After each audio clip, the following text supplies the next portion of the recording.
Saga continues, homie. Chris and company is back with a vengeance. Second week in a row in a red shirt. This one not collared, though, like it was with the interview with Graham. Really excited for today's interview. Very, very, very excited. I'm fanboying out a little bit about this one because this is somebody I've never interacted with face-to-face.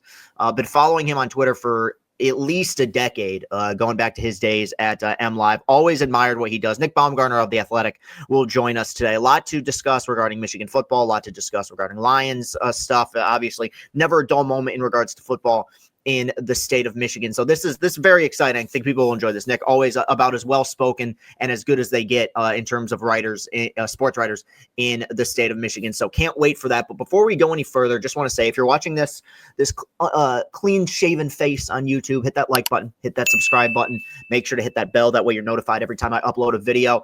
You can listen to this in audio format on Apple Podcasts. You can listen to it in audio format on Spotify. But here's the thing. If you're tired of jumping through the hoops, if you're tired of going from TikTok to Instagram to YouTube to Twitter, look, I get it. Okay. The world is a challenging place, especially when it comes to social media. That's why CastellaniContent.com exists. Castellani Content is your one-stop shop for everything that I create. We got stuff archived, formatted. That way, if you want to find every episode of Chris and Company, it's all there on one page. If you want to find every episode of I'll Say This, it's all there on one page, as are the links to where you can find it on YouTube, on Apple Podcasts, and on Spotify. A lot to look forward to with that site. There's also a subscription service. It's totally free. That way, you receive an email every time I post to that site, which we're going to do. I mean, at least once a day, probably more in terms of the content that we're putting out. I'm trying to put out blogs as well pretty consistently. Austin and I are working hard to put out the best product possible. But even beyond that, we want to make this and really all the content I do extremely accessible to all of you, because I've checked the numbers and I'm aware that I have followers on a lot of different platforms and they don't always cross over. I think a great way for them to cross over, CastellaniContent.com. You can go right there. Everything is free. Everything is laid out. They've done a bang-up job building this website. I really appreciate it. We are going to continue to hammer that because I really like what we're doing there as we try to continue to grow this thing independently. Okay, we will be back to wrap this up, but let's just go ahead and jump to the main dish of this course, so to speak, and that is our interview with now friend of the program, Nick Baumgardner.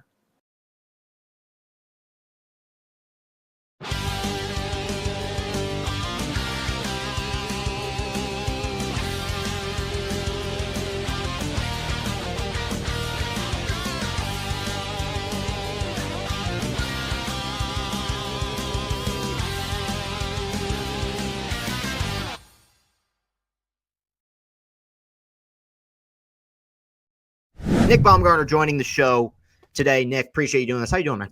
Absolutely good. How are you? I am doing well, and I got to say, this is sort of a big deal for me because, and I don't know how familiar you are with what I do, but I'm familiar. Yes. Okay. Yes. The initial inspiration of me picking up my phone and doing post-game videos about my teams. Mm-hmm. Some of the earliest, the inception of that idea was you and Brendan Quinn when you guys were at MLive doing those games at the Big House, those post-game videos at the Big House in 2014 during, to call 2014 a tumultuous season is probably the least, the understatement of the century. Yes. And it was, I got so much enjoyment out of those. And I know that was obviously a rough season, but I mean, just in general, and this won't be the last time I say this, but thank you, obviously, for that. Well, thank you. That's very flattering. Yes. Yeah. And you guys, of course. Yeah, no, two of the best in the state. And you guys continue, obviously, to do a wonderful job. But I want to start there in that 2014 season because we had Graham Couch on last week, and Graham has been open about, like, sometimes it's kind of fun to cover a 3-9 squad, right? Like he enjoy. Oh, sometimes. Well, that's his perspective, because that was going to be my next point. Is that was 2014, which, look, man, 5-7 at Michigan. It's not 5-7 at Rutgers. A lot of things got to go poorly for that to happen. And that season in particular, well, I would say the first two Rich Rod teams were probably worse in terms of storylines on a week-to-week basis of just you get blown out against Notre Dame. Dave Brandon's getting involved, sending out, angry emails to students. The Shane Morris concussion. Frank Clark gets kicked off the team. Joe Bolden with the stake. I mean, every week was a new piece of turmoil. I guess, in your standpoint, what do you learn about yourself as a journalist covering such a cluster fuck of a season, so to speak? Man, That is such a great question. And, as you were kind of going through those and explaining, I was trying to think back, like, that was easily probably the most hectic year I ever covered anything on any beats. I was not covering them last year, right? So they won the national title, all that. That probably would have been worse, honestly, all the stuff they had to go through last year. Yeah. But I will say this. I think the 2014 was worse from the standpoint of what I remembered and what I learned about myself was like people were so mad and so emotional, right? And that was the first time I think, if I think back, that I ever remember being like, wow, they you really do write as a beat writer. You are really writing for these people. You're writing for these fans, and you know what I mean? And like their voice and their opinion, and sometimes it was unhinged, and a lot of times, as you know now, I mean, we see it on there now. It's not any different. But like it would get unhinged from people who normally wouldn't get unhinged. So you would learn. I learned then to listen to the fans more than people really ever realized. To listen to some of the ones that I would always, like anybody else. I mean, I interact with fans as much as anybody, and you could see who was kind of knew what was going on and who didn't, or who was kind of smart or who wasn't. And I would always kind of gauge with a couple people, like, hey man, if those people are upset, something's wrong here. So like that's what I really remember about that one as a sports writer, was like it's super important, and that's why I love working with Colton now, because he's so good at that, at like being in tune with your audience. And that was the first year that I really ever was like, whoa, like these people are really firing back, because you're right, it was such a mess. It was every week it was something so stupid that was like, you know what I mean, that got blown into a giant disaster. Like I always say, like all the people know this, like you're a Michigan fan, so you know this. Yeah. Any like major athletic scandal that ever happens typically goes through Michigan first, and then other people will experience it later. So like that was kind of one of those deals.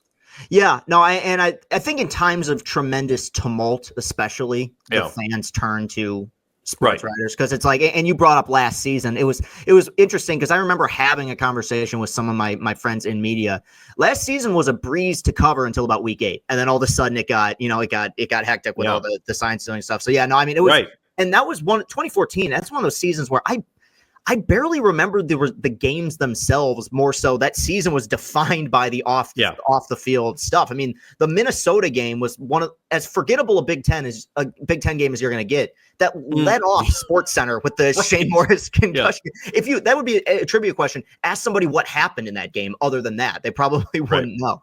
Does it? And I mentioned it earlier with Graham, but does it make the job easier covering such a mess that you have built-in storylines coming out every single week? No, not on that level. Not like if you were covering a small school, like, and that it was a nothing happening place, that nothing, you know what I mean? You could make that argument.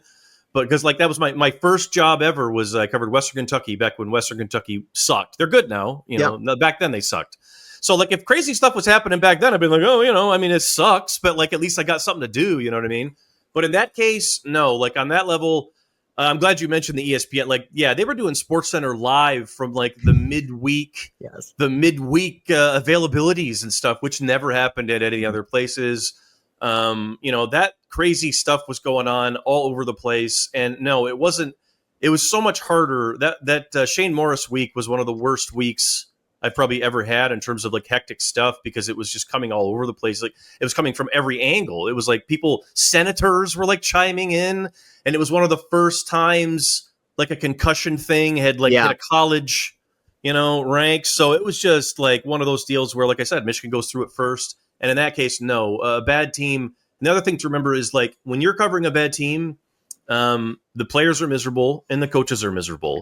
And so everyone that you're around is just completely miserable. The Matt Patricia Lions were very similar in that sense. Like it was just, you don't want to go and see them. It was like one of those things. So it's a slog as much as it is for anybody else. It's the same for us. It's not fun. Not fun when they're bad. I think slog is a perfect way to describe it, especially going back to the Shane Morris situation, where the lack of information that they were giving you guys, I remember, was driving you guys nuts. Oh, yeah. Where they had Hoke had his press conference early in the week, and then I remember you and Brendan did a video at Schembeckler Hall where he asked you like, what grade do you give Michigan's handling of this, and you just said, I have to give them an F. They're not telling us anything. So yeah, no, I remember that was obviously quite the adventure. But you jump ahead. And ultimately, after a period in which Michigan football was about as much of a mess as we'd seen it, you end up getting Jim Harbaugh after Right. the 28-day search, which I think you defined one time as the 28-year search because of Oh man, was that the, long? that was, and man, when it's jet watching season, when you're following flight logs to see who's landing where, you know that it's been a long time. Do you Yeah. feel like in a lot of ways that circus, the build up to just getting Harbaugh, was a perfect precursor to what the Jim Harbaugh era typically is in any particular job? 100%. Like, I will never forget. I mentioned Western Kentucky a second ago, right? Like Willie Taggart. I've known Willie forever, back then when he was coaching Western Kentucky. And right before, it was the day Harbaugh accepted the job, and I was texting with Willie, and it was like right after Harbaugh had landed, when he landed in Detroit, whatever it was, and like everybody was all. And I think I was like driving back from the airport, and Willie texted out of nowhere and was like, "I hope you're ready." And I was like, "What do you mean?" And he's like, "I hope you're ready. I don't think you are, and I don't think you have any idea what this is going to be like." And I was like, "Oh, well, we'll see." And then the next day was like his press conference, and it was like the biggest one they ever had. And so, yeah, that's you want to talk about like things that teach people how to do the job. Like I learned more covering Jim Harbaugh than I ever, I lost hair probably doing that too. But like I learned more about football, the profession, people, everything covering him because it was so challenging. But also you mentioned, right, like that 2014 season was truly the time where they were like, we have to make a decision about whether or not we have the stomach to go forward and really truly challenge ourselves to be as good as we can be doing it kind of our way. You bring in a guy like that and it turns, everything turns upside down on its head. Like everything that was no more, and in a place like Michigan, that's crazy to think about. And that's true. Everything that was, like, oh, they do that every year, or they do this every year, or this happened. It was all gone. It was all gone the day he stepped in the door. Mm-hmm. And he pretty much said that to us. Like he talked to us, like off the record, like the beat writers, only time he ever did it, like maybe 2 weeks in, and told us more or less that, like, I'm never going to talk to any of you off the record. I'm never going to give anybody anything. I'm not going to be beholden by any like old stuff. And we're like, oh, wow, okay. And he wasn't lying. I mean, that's how it went. It was crazy. It describes him to a T. It's the deal with the devil that you make for success. I mean, you put up with the circus, and it made those first 6 years all the more frustrating. That it's like I wish the results were there, and ultimately, it pays off. But were you? And even though Harbaugh had just been let go by the Niners, and it seemed as though the stars aligned, so to speak, were you still surprised that Jim Hackett pulled that off? I was. I really was. I can remember vividly when they fired Brady. My big thing in my head is, just somebody who, that's just how I think. I was like, we got to get this over with. I can't do this for a month. You know what I mean? So I was like, who's going to be the guy? And it was like, there was no clear answer. And I just kept telling myself, like, there's no way they're going to be able to do this. I know that, people had said a few things during the year, like he was always interested in that job and blah, blah, blah, but he'd never told anybody anything for real. Like he never really had any conversations. And I can remember like somewhere along the way, I think it might have been like the end of the first week. Maybe it was even before that even. And I was talking to Mark Snyder, who I wrote our Mountaintop book with, and Mark covered Michigan for the Free Press forever and was there then. And we were sitting there and was like, okay, well, what's going to happen here? And he was like, they got to go get Harbaugh. He's like, that's the only answer. That's it. There's no other thing. And he was so right. And I was like, wow. And that's what they did. And it was like, there was really no backup plan. They just completely went all in on that and just attacked it and got it done. And it was like something we'd never really seen Michigan have, that kind of singular focus, because they'd never really given the control to someone, right, to do it. Yeah.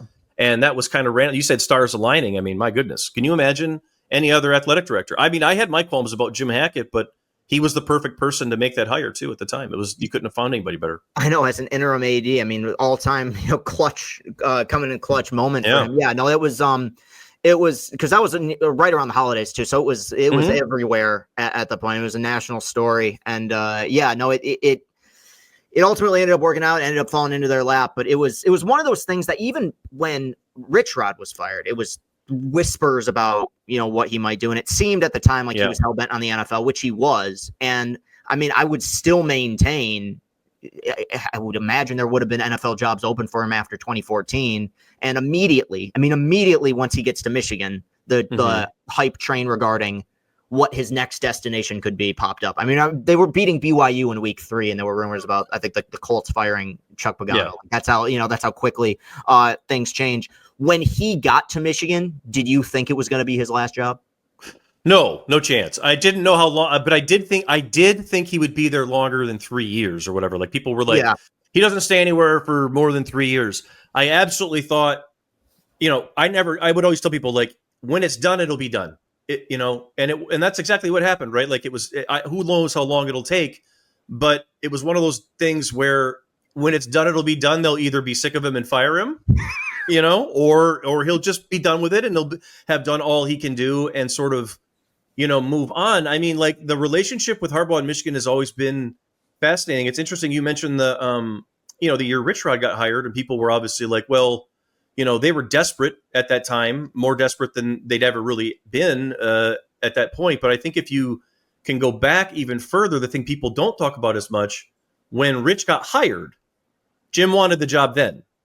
If you talk to the right people who know him, that they'll tell you he wanted the job then.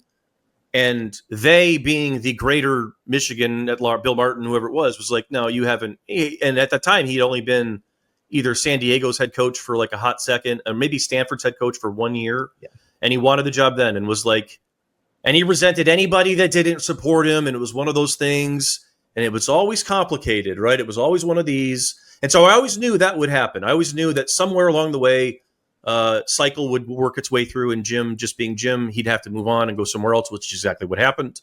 And I told somebody the other day, I think he'll be back someday, but it'll be like 20 years from now when you least expect it, when like no one sees it coming. It's just, he's a weird dude, but I did think he'd be there for longer than most people thought. But I didn't think it'd be his last job. No, I think that this is publicized. He's a very prideful guy. And I felt like after beating Ohio State in 21, it seemed like that was his first initial out, was because the Vikings job opened up and that thing, from what was reported, that thing was almost at the goal line. And then, he ends up coming back.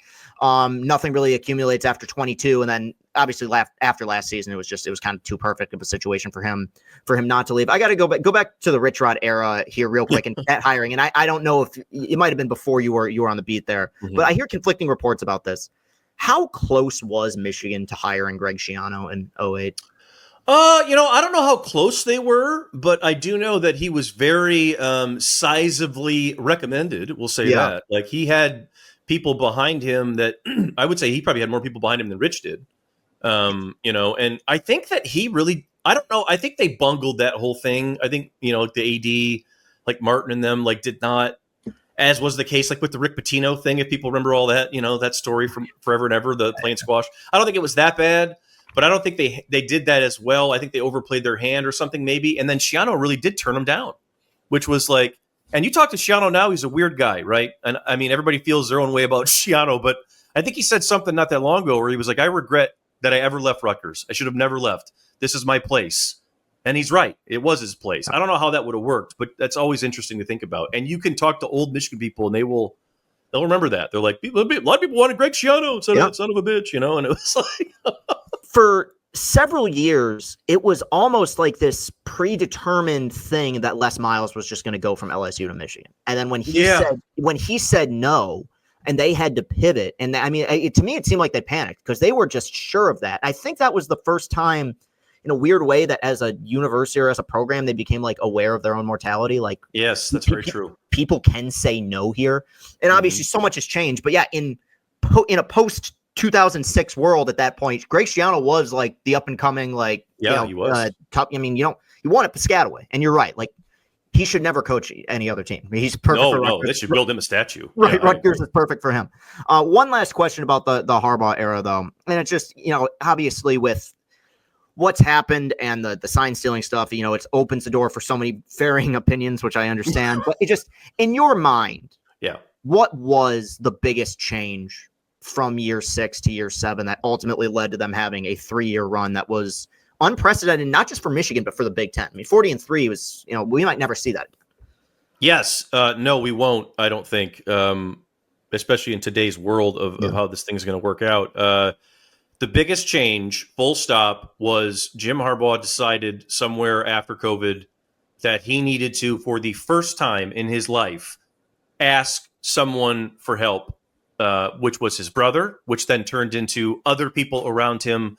And he asked his staff for help in ways that I don't think he'd ever done before. And that continues to this day, by the way. He is a different person today than he was. I firmly, I'm not around him, like nearly as much as I was, but you can see it on his face and the way he carries himself and everything else. He's a different person today than he was when that COVID season started. Like that was the thing that finally rattled whatever loose. And they had been talking about this inside that place for 2 years prior. They were running it like a military camp and all this. And he was doing it old school, like they did it in the 80s and 90s. And people had graduated beyond that. Kids were not about that anymore. And something that year clicked in his brain and, said, okay, I gotta not trust my own gut maybe a little bit on some of this stuff. And it changed everything. I mean, you started to hear, because that 2021 was the last year I was really around them some, and you started to hear stuff like players being like, I'd run through a wall for this dude. You've never heard people say that about him ever. They were like, I like him.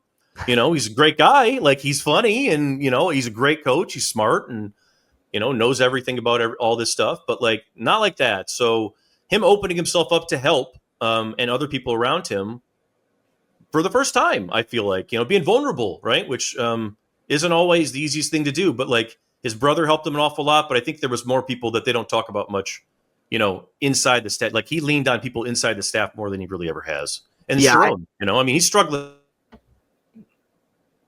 now, but he was the type of guy too that got more responsibility than some of those guys ever had before.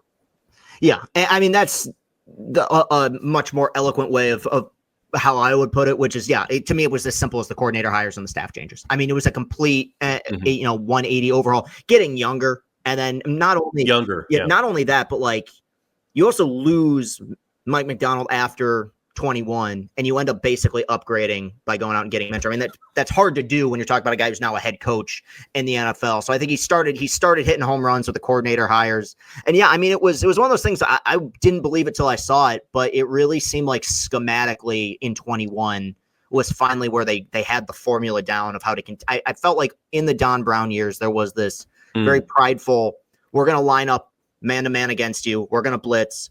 We're going to punch you in the mouth. And the fact is, against in Ohio State or those explosive teams in the world, you can't. They're going to run their mesh routes. They're going to do their crossing routes. They're going to score points. And I think once the formula became, it's not about stopping Ohio State. It's about containing Ohio State was right. More so when things really started to lift up, because it's so interesting. And, welcome to social media, I guess. But when people talk about how, CJ Stroud never beat Michigan. CJ Stroud's numbers against Michigan were great. He threw for like 380 and 350 and with like 4 picks and maybe 1 or 2 interceptions that were late in the 22 game. But because it wasn't Haskins going for 500 yards, because it wasn't JT Barrett or one of those guys torching him, it's viewed in a completely different light. And I think that they were aware of that.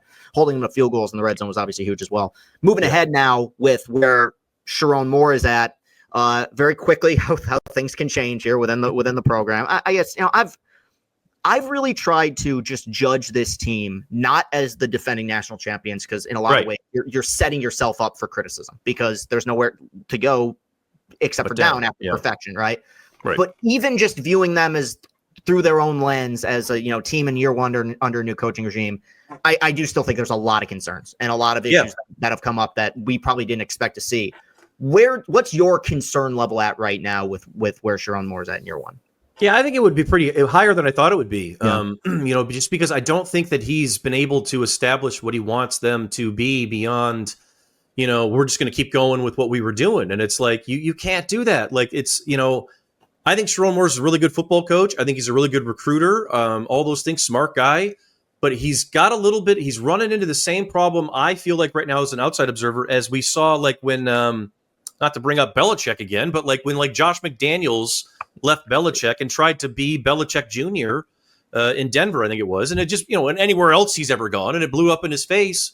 And, that to me feels like what we're seeing a little bit here. Like, I don't think Sharon Moore's personality is as gruff maybe as he's tried to make it seem, like I think he's tried to be his best impression of like Jim Harbaugh Jr., just another, and I just like, that's not going to get it done here. And I just like, he's got to be more himself, whatever that is, good, bad, or otherwise, not apologize for it. And then the other thing I would say too, and maybe this is happening, he's got to avail himself more to the Michigan people that are non-Harbaughs because your tree can only be so deep if it's just the Harbaugh tree. Well, the Harbaugh tree is impressive, but the Michigan tree is really freaking big too. And that's the thing that Jim had that he doesn't. Jim also had the ability to have a gut feeling with quarterbacks and a touch with them, and and Sharon doesn't. And it's like he's got to find a way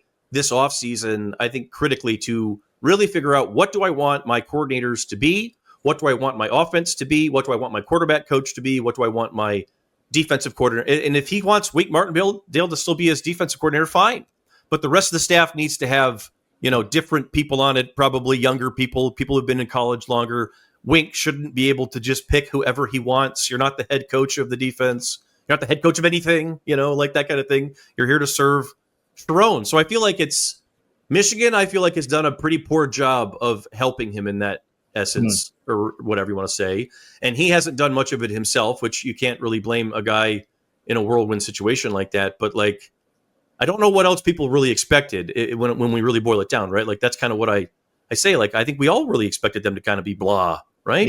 Yeah. And this was possible that they would maybe be even sub 500. So, it's not great. We'll see what happens, but it's not going great right now. It's pretty frustrating for folks, but it's also like one of those things where you're like, I don't know what to grab onto. You know what I mean? For hope, if that makes any sense. The only hope that I'm gathering at this point is they do appear to be making legitimate strides to the recruiting trail. I do think that Sure. will be, and this has always been my argument, man. We talk about JJ McCarthy and the job he did at Michigan as a 5-star recruit, and I've seen a lot of 5-star quarterbacks come here. I talk about it all the time in baseball, where you want to go out and get the talent, get your 4- and 5-star guys. Talent development is where it's at. And I think over the last several years, over the last several years, when we saw how guys like Michael Barrett and Sainer still, and these guys really grew into their own, that's my concern, because he has this isn't really his fault. He's year one. He has no evidence of this as a coach. Can he do that? And I think those question marks are going to continue to rise up. The best and worst quality of Jim Harbaugh is that he is one of one. Not just as a football coach, but as a human being. A human. Yeah. Right. So it's like, when you are replacing a unicorn, it allows you the opportunity to establish your own identity. But it also means that you're probably going to go to some bad places if you try to copy that identity. Because this is such a, not to cut you off, but I got some people got mad at me for pointing this out the other day, but some people actually appreciated it. When I was talking to Lloyd for the book, for the 97 book, he talked a lot, and I was surprised, and the players talked about this a ton, but Lloyd admitted it too. 1995 was his first year as the coach, and it was in that hectic, Gary Mueller had been fired, a lot of change happening, right? And so he spends all of 95 trying to be Gary Mueller Jr. and just trying to get through it. All of 96 trying to be Gary Mueller Jr. And then he goes into Tom Goss's office at the start of 97, and they're like, if you don't start, 3-0, you're fired, basically. And he's like, what the hell? So he was like, well, screw it. I'm going to just be Lloyd. And that's what he did, and he's in the Hall of Fame now because of it. And it's like, and you know what? If Sharon Moore has it, which I think he's a better coach than what we've seen, it will figure itself out. But he's got to start branching away from what this has been and stop acting like this was something that had happened for 20 years because you had a 3-year run. It wasn't like a 20-year program. It was a 3-year run with one class basically of people. So it's time to move on a little bit. I feel like, and he can still do that, but they've got to get some things answered there. Yeah. What that 3-year run showed is that it can happen here, Totally. But I think it also showed how hard it is to sustain it here. And in a lot of ways, I feel like the Saban dominated era of college football kind of spoiled us. It is so hard to defend a national championship. It's so hard to win a national championship. With Bama winning championships and then being favored or number one preseason the next season, that doesn't really happen. LSU had the best team ever and then completely fell off the next season. It's hard to do. It's hard to do. But no, it's funny you bring that up about the 97 team and having to start 3-0, because wasn't Colorado top 10? Yeah. Lloyd was like, you realize we have the hardest schedule in the country, and Goss was like, yeah, you need to win the first 3 games. He's like, oh, okay. What? Yeah. But no, so I appreciate the insight there, and obviously I'm kind of with you. I think that there's a ton of questions. I really think there will be a lot of pressure on staff changes. I understood the principle behind both the coordinator hires. and the quarterback play has so much to do with this, so I can't Right. hammer it too much. But like, you know what?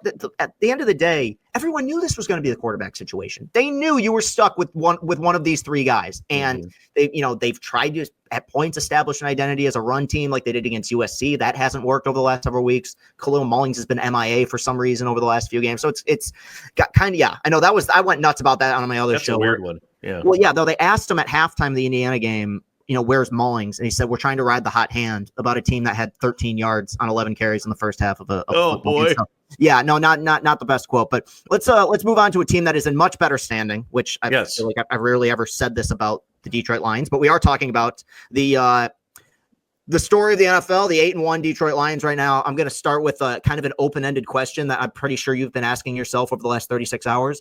How the hell did they win that game on Sunday? Oh, they're America's team, Chris. I don't know what else to say. Like, they have taken the torch from the Cowboys. At least they're America's team today, or this year anyway. How did they win that game? I think that it hit me during the game as a long-suffering Lions watcher here. I don't think I've ever seen a Lions team do that against a playoff-level team, come back like that and win a game. That was a first, and in a long line of them. And when you get this deeper up, and it's like you're so good at this point, and they're so much better, and we're already in rare air, to even have more firsts is like, it feels like it's harder. So that to me was championship level football. That was like a group of guys that had been there before, that had been through tough games and lost them. And frankly, I think the Texans are exactly where the Lions were 2 years ago, a year and a half ago. And that was a team that has just found a way to grind through it. And it was like, it reminded me of when you're watching a great college team that starts off like crap in a game, and you're like, oh, they're going to be fine. They're down 21-3, but they'll be fine because they'll just figure it out and they'll just go play. And it was like, if they just go play, they'll get back in the game. And that's exactly because that's how the NFL works. And the best teams, the championship teams, the great ones, I think Campbell said it was like the sign of a great team. They find a way in those situations. It's like the telltale sign. Can you come all the way back like that? Maybe not throw 5 interceptions, but they have championship medal. I think that's the biggest thing to take away. It's a culture win. It's a character win. And it's a game. I'm pretty lenient about that. I was just going to chalk it up as a clunker. You see it in the NFL every single year. I mean, similar to the Baltimore game last year where you went up against a team. I think it's fair to say that game probably was supposed to matter more to the Texans considering where they're at, as opposed to Lions. Lions still be leading in the NFC North or owning the tiebreaker, still in very good shape as a football team. And obviously you pull off this remarkable comeback. But to me, the story that I don't think it's getting lost necessarily, but it's a guy who has rarely gotten his flowers here is I think what Aaron Glenn's defense did on Sunday. Oh, goodness. Because that game had a 28-7 vibe to it in the entire first half. And you're looking, it's like, man, this feels like it should be a 3-4 score football game right now. And it's 23-7 at halftime. And it was holding them to threes in the first half and literally holding them to zeros in the second half. And I feel like Aaron Glenn's journey here has been more fascinating than some of the other coaches where I think that Campbell's approval rating has always been high. Ben Johnson's approval rating has always been high. With Glenn, there's been remarkable variance over the last several years. I mean, and there were games. I remember some of the Seattle games where I'm like, this guy's got to be on his way out with a few more clunkers, man. I mean, and now, you have a defense that lost its best player several weeks ago and has played some of its best football. And of course, just added Zadarius Smith. So in terms of the change with Aaron Glenn's defense, is it Aaron Glenn improving as a defensive coordinator, or is it the roster simply improving around him? Oh, I definitely think it's a mixture of both. It's definitely the roster is the biggest part. He's definitely got his guys. I think last year you could have argued he was close to that, but now they've got these corners. Like Carlton Davis was a big deal. Yep. Robertson was a big, big deal. Those guys have allowed them to do so many different things, even without Aiden. But the other part of it is he is a better coach.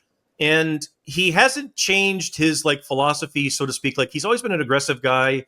They pressure a lot. They play a lot of man coverage. And some people see that as a stubbornness. I don't. I think he's explained it in detail before of why they do that. It's harder for a receiver to get open if a good man coverage guy is just being in that. It's harder for a quarterback to place the ball. When he is at his absolute best in games like they just had, where you're down a couple players, you're already down 14 points, whatever it is. You're supposed to lose, it's not going to work, and you just have to then dig in and just get stop after stop on play after play. And that's what that became. It was sudden change from the very beginning. Like they had a turnover on the first. Well, I was really early. I think it was the first possession. The Lions had the turnover. Yeah. And then so it was right away. You're in sudden change. Hold them to I think they got a touchdown on that one. Bang again. Hold them to a field goal. And then it just became a battle of situations. And there have the best Aaron Glenn performances, defensive performances of the Dan Campbell era, even in the first year or two when they were really, really bad, were on days where it's like, oh my God, they're out 6 starters. What are they going to do? And then they would he would stop all of this, stop doing all the crazy stuff. They wouldn't mix up a lot of things. They would just kind of be who they were, be who they are, and they would just play out the string. And they're one of the best teams in football, period, at just playing out a look defensively without having to do anything fancy or, change anything up or mix coverages or whatever it is. Just we're going to fit the run and we're going to hit every gap and it's not going to be a problem and we're going to move on to the next play. And that's what they did in that Texans game. It was just the old, give us a place to stand. We're going to hang in here by the teeth, skin of our teeth. And yeah, AG and Dan Campbell are the same guy. I think people have figured that out, right? One's just 8 feet taller than the other. Yeah. I mean, there's so much bend, don't break to this defense. And we saw it last year at points too. And I always bring this up, in those playoff games they won, Puka and Mike Evans had games that had they've won, people franchise record playoff performances. Puka for sure, yeah.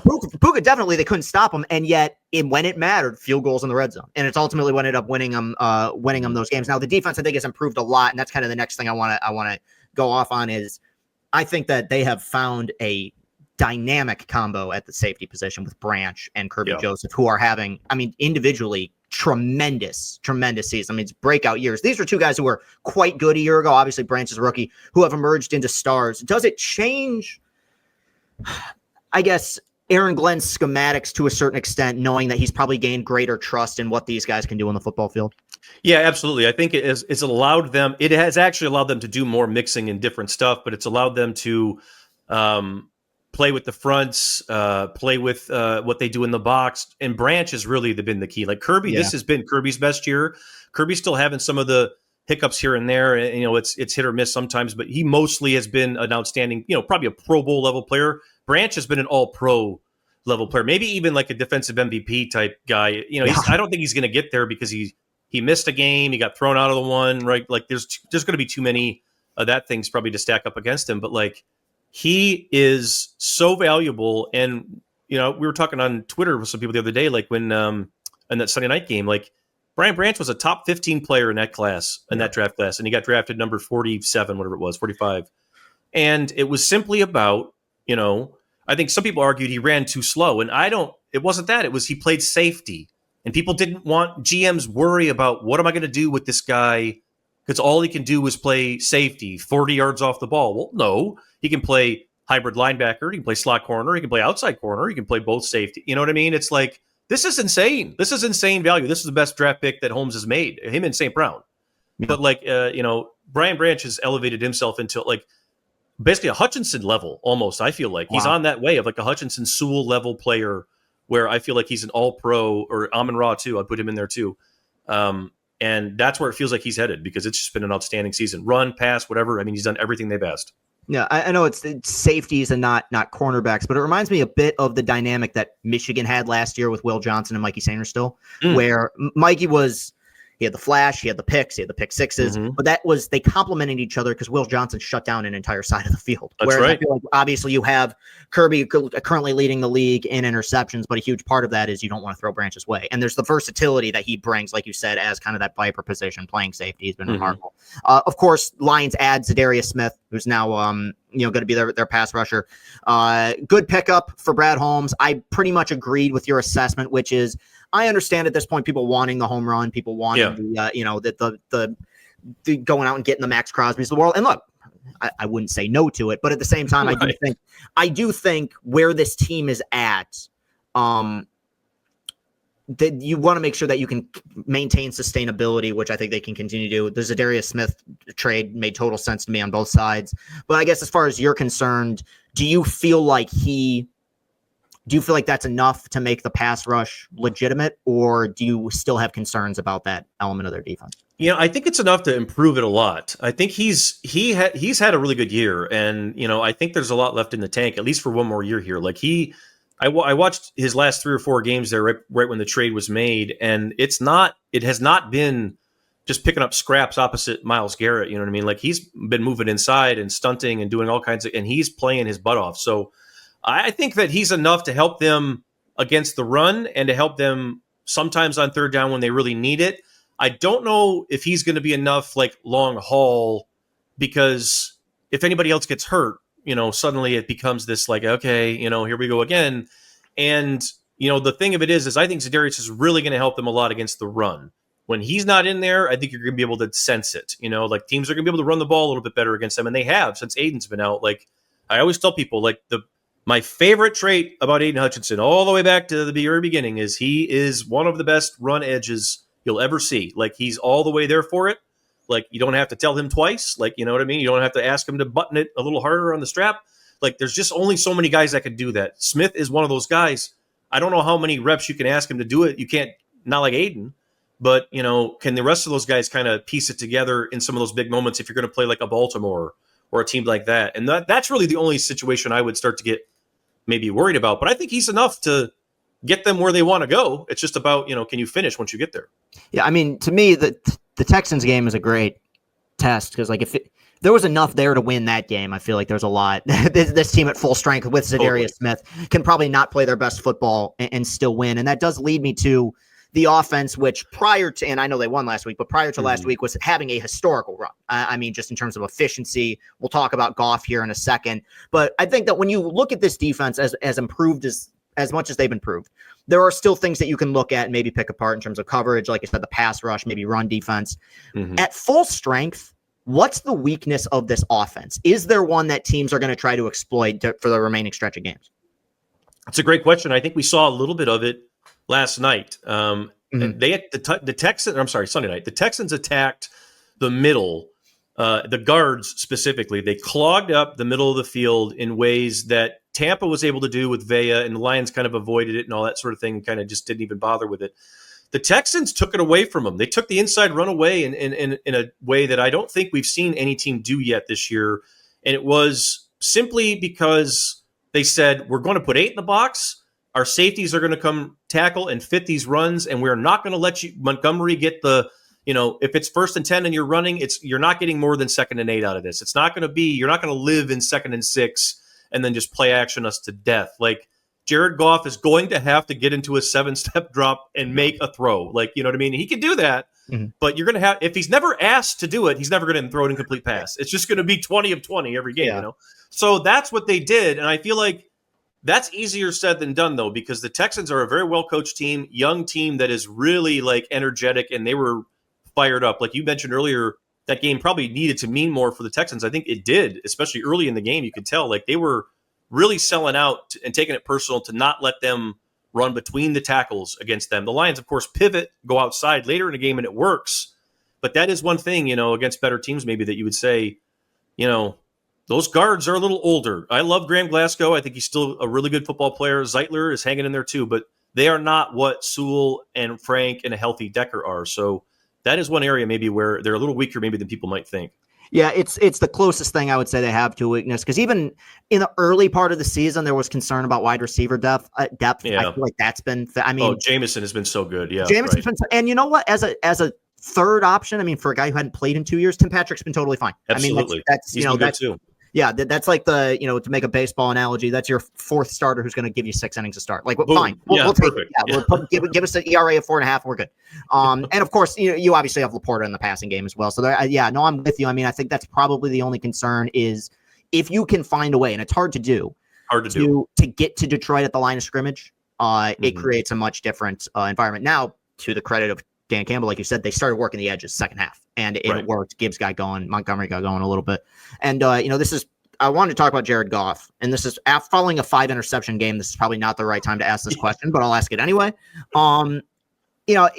His journey here and over the last several years has been so incredible because it was basically damaged goods, right? When he's acquired. He was, yeah. And not only that, but watching him in the first half year, almost full season that he was in Detroit, not only did you get the impression that this was a quarterback that was damaged goods, but you got the impression that just mentally he was like, he just felt like a quarterback who had lost all confidence. Check downs, nothing but check downs, nothing downfield, no real go-to receiver. Then you started to see some glimpses at the end of 21. It leads into a really good 22 season and now beyond, where he's been, he got earned that extension, right? I'm just curious, there's been so much change, and you add Ben Johnson, but Goff's previous coach was Sean McVay. Sean McVay is a tremendous head coach, right? Who's, developed players and won a Super Bowl. So I'm just curious, now that we're a few years removed from that trade, were reports of Goff's initial demise exaggerated, or do you feel like the Lions truly have saved him? They were exaggerated for sure. And I would start with that, because Brad Holmes and those guys were correct in saying there's plenty in here, right? However, it would have fallen apart if he had not found this type of situation, which was willing to take that up, take the risk with him. And I say this all the time, and I think it's true for more than people that are just like in my situation. Like Jared Goff's journey here, the first year and a half, changed the way I look at and evaluate quarterbacks. Because I used to hear Harbaugh used to say this all the time, and I can still hear him saying it. Like, quarterbacks do not find their peak as a player mentally until they're like 27 or 28 years old, when their body is not what it usually is. And we do not think of that in that way. And he used to say that and be like, whatever, Jim, like, that's bullshit. You're just a crazy old guy. Yeah. And he's 100% right, of course, as I go through this. But, Jared was like 26 and he'd been banged up, he'd been given up on and all that sort of thing. And McVay and the culture at that time, the NFL, was you got to go for it. No F the picks, everything else. And it was just like, kill or be killed and all that, which is still more or less how it is. But like, quarterback is different. And it was one of those things where it really reminded me of like, it means so much to that player more than any other player on the field that the coach has their back completely and totally. And when Dan Campbell he demoted Anthony Lynn and took the headset away, and told Jared Goff in the middle of that season, when they were like 0-7 or whatever, like, you're my guy and we're going through this thing one way or the other. Everything changed after that, not by accident. Like that is a lost art in quarterback coaching. I feel like that's a thing that we don't see enough. How many times has Tua talked about that with Mike McDaniel there in Miami, right? Like it's necessary. Stafford would say this a lot too. There's only 32 of those guys in the world that start on Sundays for an NFL football team. Nobody knows what that's like. So the mental part of it, and that's why I write about it all the time. I see it with Bryce Young and Anthony Richardson and some of these young guys now. It's going to happen with some of the guys coming up this year, and it's just like, you got to give them a minute. And I don't know what the answer is with all that sort of thing.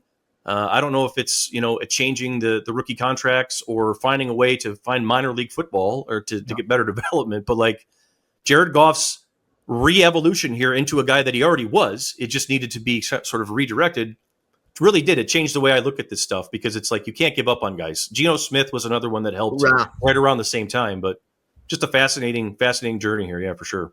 No, it's been, kind of like the ultimate Detroit sports story. And in terms of going, because I know you write a lot of stuff covering the draft as well. And I've had this theory that I floated out there, and I want to see if you're welcome to tell me that I'm full of nonsense, but I have a theory that Andrew Luck and the development of Andrew Luck and his progression as a player changed the way that NFL teams go about constructing their roster to a certain extent. Hear me out.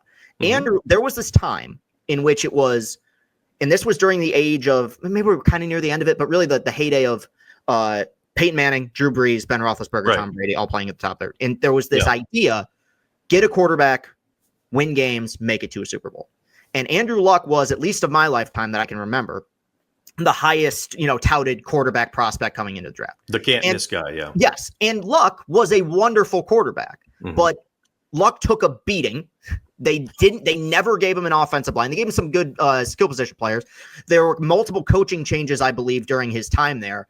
And by the time he reached that, hey, this is, like you just talked about, that point in his quarterback life where he's really starting to develop and become something special, he retired. And I think that Brad Holmes, the second I knew, okay, this guy might know what he's doing, was when he realized, man, Goff is Goff. We got to get an offensive line. That's the first thing we have to do, is we got to build through the trenches, which I mean, is there's an irony to that because you gave Stafford 13 years and you never built one around him for that. Do you feel like, well, the quarterback position, the importance of the quarterback position is never going to change. Do you feel like there's been something of a pivot in terms of the way teams build, where it's build around the QB first, then get the QB, as opposed to getting the QB first and then building around him?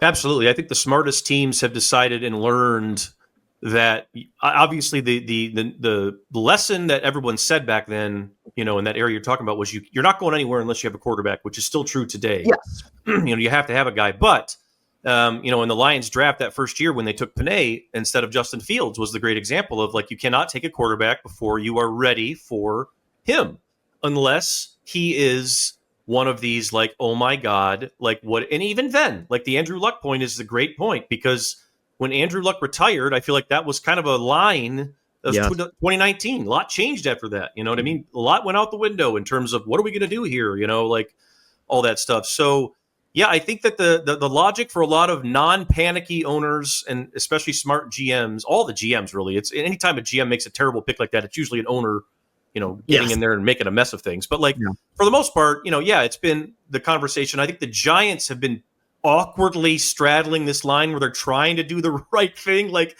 we got to get a team before we draft the next guy that becomes the next Daniel Jones. Like, we can't keep doing this. But, like, it's really hard to do, and the patience required is insane. Because I remember even here in Detroit, where everyone is used to nothing but losing at the time. Nobody had ever seen a winner. Nobody had any expectations of what good was. You'd think this was the perfect place that you could just lose and just build out it was like halfway through the first season, people were like, I don't know about this Campbell guy. I'm like, you guys got to calm down. Like, this is going to take a long time. It took a lot less time than I thought, but it all works kind of hand in hand. It takes a whole group understanding that you can't ask one kid to come in and just save you. You know what I mean? Mm-hmm. Like, no, Caleb wasn't going to save the Bears this year, but he was the type of guy that you can take Caleb even if you're not all the way, because he's going to be okay. He'll figure it out, but you got to keep trying to, like you said, you can't just take it for granted and just put all your money on defense and say, well, we got an awesome quarterback, so it'll work out. Like, that's not how it works. I would say there's two quarterbacks in the league that I can think of right now where you can take them, put them in any position, any situation, and they would likely succeed. And that's Allen and Mahomes. Mahomes at his peak. I know he's had his struggles. Here.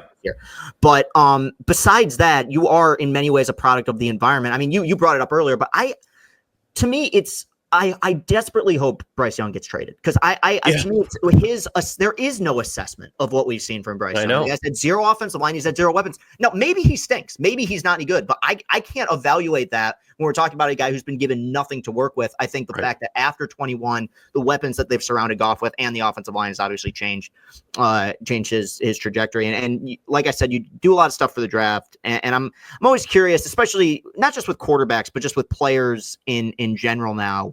When you watch a college game, do you view things through a more critical lens because of the job you do, having to cover what a guy's future might look like in the draft and how he might be evaluated as an NFL player? Oh, absolutely. Yes. 100%. Like it's actually like, it was one of the biggest adjustments when I started to do this full time, instead of just kind of like what I would used to do is, like, if a game I wasn't covering, I would kind of try to watch it like this.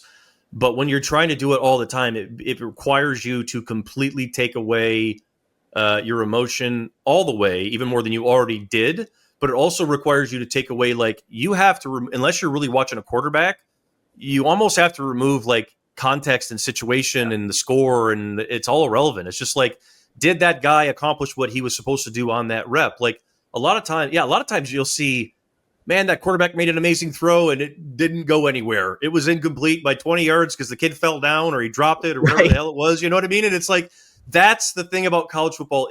When you're watching it from the NFL lens, it exposes all of the quirks and flaws and weirdness that people love about it. But you do see a lot more of it, where it's like, it's been cool though. I enjoy it. It's just like a very different way of looking at it. It's like when you ask somebody to look at the All-22 for the first time and they see all the players out there. It really is a completely different picture when you see all the little battles kind of that are going on inside and everything else. So yeah, it's very different. I don't know. Sometimes I like it better. Sometimes I don't, because you do, it takes the emotion out of it sometimes, but yeah. Do you think JJ succeeds in the NFL? I do. I actually really like his situation Me too. too. I think Kevin O'Connell is a terrific coach. I think Quessy there, the GM's awesome. I think they're a really well run organization. They've done a good job. The plan that they had for him prior to the injury was perfect. You know, you got Darnold in there. I bet he was going to be the starter no matter what anyway, I would imagine. And he was going to sit for the year and be able to learn from a guy who is a pretty selfless dude who's learned a lot already, and we'll see what happens, right? Like, more teams should do that. I feel like he will be fine and have it and be okay, or at least get close to it because of this right here. Like, if he was being asked to go play in Denver right now, I'm not sure how well he'd be doing. Like, Bo Nix is doing really well. I don't know if JJ would be able to pull that off quite yet. Like, but I do think he's got the stuff. Like, his arm is legit. The athleticism is legit. The problem with JJ was just like they never asked him to do anything, and a lot of that was by design because of they ran the ball, but also Jim protects those quarterbacks. He's not going to put them in such, hey, JJ throws these 4 routes better than anybody in the country. That's all we're running all year long, and that's what they did. So it's like, you know what I mean?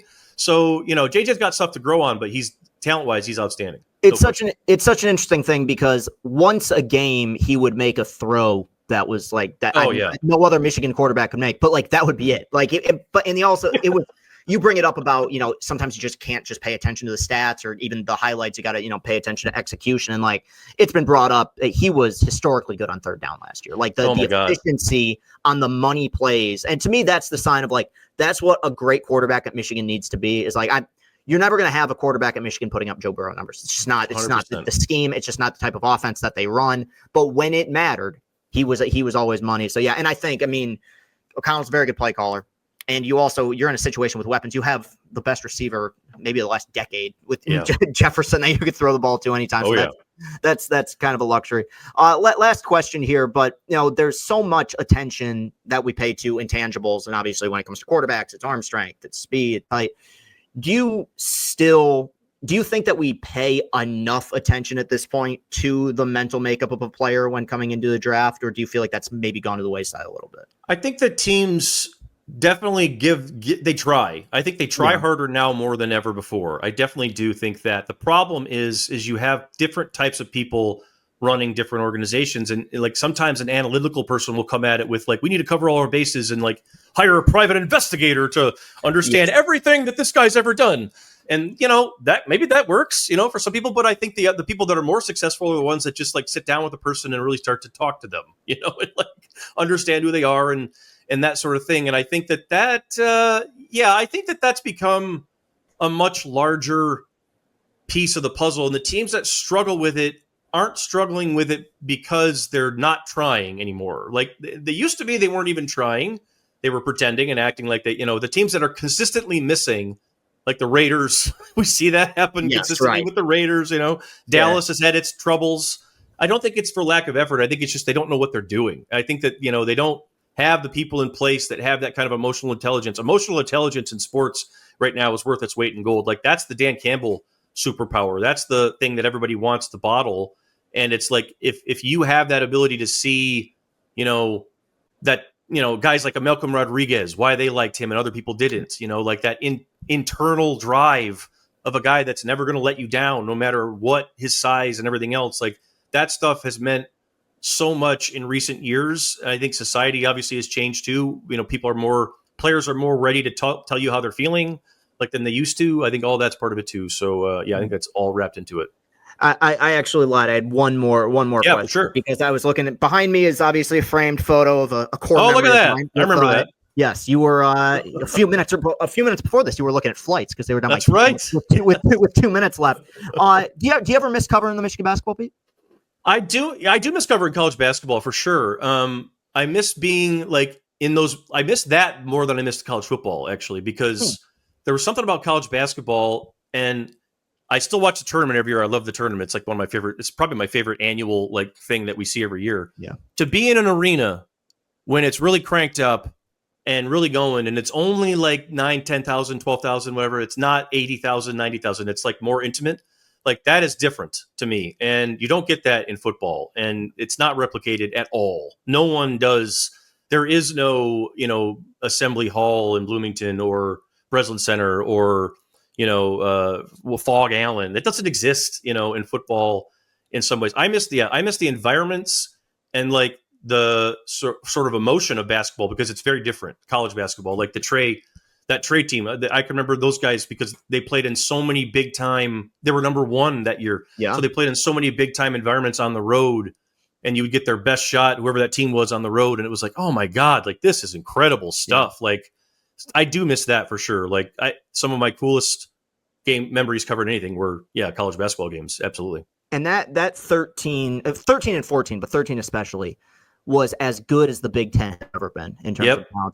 That was I mean, Michigan was the 5th seed in their conference tournament. That's how good. Yeah, people forget that. Yeah, no, they were 7-7 down the stretch. I mean, they really struggled and ultimately turned it on. I mean, that's how good the conference was at that point. But no, I'm with you, and I'm excited to see what Dusty has in store. And because I don't know, maybe it's because in the time in which I was growing up, like Michigan basketball, like when I was in high school, it was, I mean, Michigan football struggling. The number one thing had was the basketball team. So I have a soft spot for that program. I really hope that they're able to kind of turn things around. But beyond that, man, like I said at the beginning, I've always appreciated what you've done. You've always been fair. You've always been honest. I always enjoy reading your stuff, listening to your opinions. And now you are officially a friend of the program. Which much appreciated. Means something to somebody. Yes. Would love to have you on again at some point after Aiden Hutchinson wins Super Bowl MVP. And there you go. When he comes back, right? He's gonna pull a Kyle Schwarber for the Cubs. Oh, there you go. Yeah, when he tore his ACL and then came back and hit 400 in the World Series. So, one can only hope. But best of luck the rest of the way. Obviously, we're gonna link to all your socials and everything. And appreciate what you do. And thanks for joining the program today, man. Thank you, Chris. Appreciate it. That was awesome. First time I'd ever had the opportunity to tell Nick that him and Brendan Quinn's post-game videos at the Big House were some of the early inspirations inside the freshman college mind of Chris Castellani as he was trying to figure out what the hell he was going to do with his life and his content. I guess you could argue I'm still figuring that out. But no, Nick's one of the best. Appreciated him coming on here. The guy's been fantastic. Really from the jump. Always fair, always subjective, or always objective. I'm sorry. Humor is subjective. Film is subjective. Opinions are objective. His opinions. I recommend people go out and follow him on The Athletic. The Athletic is worth the price for people who follow, really for any sport, but especially for football and basketball. I think it's great. And he's continued to blossom into a tremendous writer. And listen to his podcast as well. They just with Colton. Those guys do a fantastic job. So thank you very much to everyone for listening. If you're watching on YouTube, hit that like button, hit that subscribe button. Write us a review on Apple Podcasts and on Spotify. Leave a nice 5-star review. If you want to put in a written review, hey, I'd appreciate that as well. But also, look, like I said at the beginning, we post the clips on TikTok and Instagram. We post stuff to Twitter. The world is constantly moving. And to be in a no spin zone that is CastellaniContent.com, I think it might just give some people vertigo. And that's where you should go, CastellaniContent.com. There you can find the links to everything that we do all in one place. We have sections for I'll Say This. We have sections for Chris and Company. Everything that your heart desires. If you want more of me, which is not always a good thing, but if you do, go to that site. You will find everything that you possibly need regarding the content that I do. I love what we're doing with that site. We want to try to continue to grow this thing independently. Shout out to Austin, who continues to make me look good behind the camera. We'll be back next week with another guest. It's not locked down yet, but I'm not going to spoil it. I think we have a guest that a lot of people are really looking forward to. For next week's show. But again, I don't want to tease it yet because, I don't want to jinx it. Nothing is officially locked down, but yeah, I'm really excited for it. Thank you very much, everyone who continues to support and everyone who continues to do this show. For the longest time, there was some concern here of how are we going to be able to churn out episodes weekly and find guests. Well, a big reason for that is that we've had so many different people be so incredibly cordial in doing interviews with us. So it really means a lot. I know it means a lot to Austin as well. We've tried to be as consistent as possible over the last several months. And now it's just a matter of trying to find a way to make sure that it can continue to grow. So thank you so much to everybody for listening. Hope you enjoyed the podcast. Follow Nick Baumgardner. Have a great rest of your day. Peace and happiness. Let's go!